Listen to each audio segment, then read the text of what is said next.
Hey guys, Naz here with another video. In this video, I'll be going over all my tips and tricks I use to S-rank every mission in the game. The game rewards you for being fast, so I adapted with an aggressively fast damage setup, so this may not work for you if you're a defensive player. And with that disclaimer out the way, let's get into this, yeah?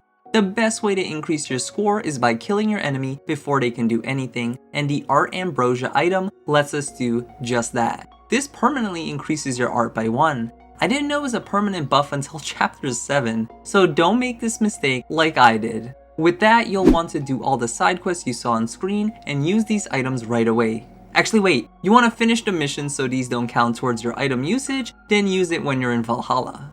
The second best item you can get is the Soul Ambrosia, as it'll give you 1 bar's worth. This will allow you to use your inheritors more, which gives us additional damage and easier weakness exploitation.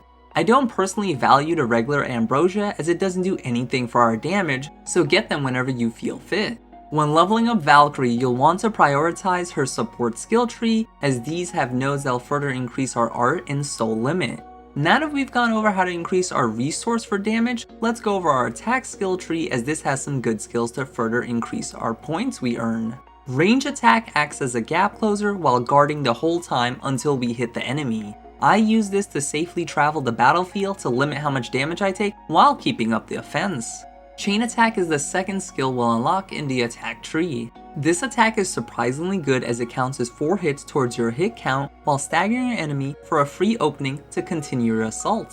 Soul Steal is the last skill you'll want from this tree.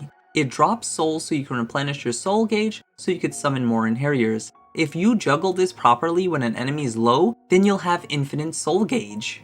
The defense branch has some very good defensive options that could turn the tide of battle. Quick Evade lets us dodge an unguardable attack. Precision Guard lets us counter back an enemy if you guard right before they attack you.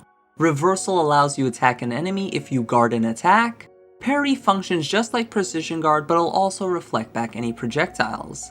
Counter Attack gives you invincibility frames if you attack with the square button right as you are about to get hit. You can do this 3 times for a lot of free damage. These all have a very tight window when you first acquire them, but if you purchase Add Tech Action Time 1, 2, and 3, then it'll significantly increase your window to successfully do these defensive techniques. These each give 100 points, so it's definitely worth it to pull them off.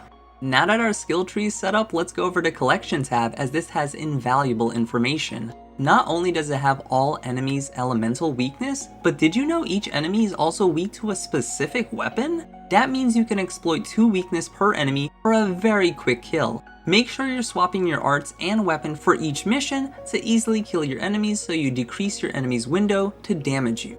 Speaking of weapons, try and get this to level 10, as this is a massive damage increase and it'll allow you to equip 2 runes. I personally went with 2 art restoration boosts, as I believe this is the best rune in the game, as every enemy has an elemental weakness, and being able to elemental break them should always be your goal. Not only does the enemy become a punching bag, but they also drop a bunch of gems so you could upgrade your weapons easier.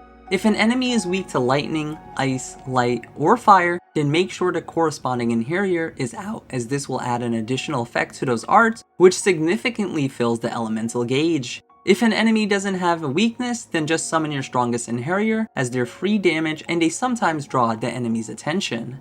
Now that we've gone over all the things we can do before battle, let's go over battle. Make sure you're using Soul Chain and Range Attack to constantly stick on an enemy so your hit count doesn't drop. Every time you finish an enemy pack, press the touchpad to pull up your map. You want to make sure you're going in the right direction without costing any time by manually adjusting. This may seem silly, but it can cost you your hit count, and you don't want this to drop, as it'll help restore your arts quickly, but it'll also give you a free 2,500 points at the end of the mission if you hit 500 hits minimum.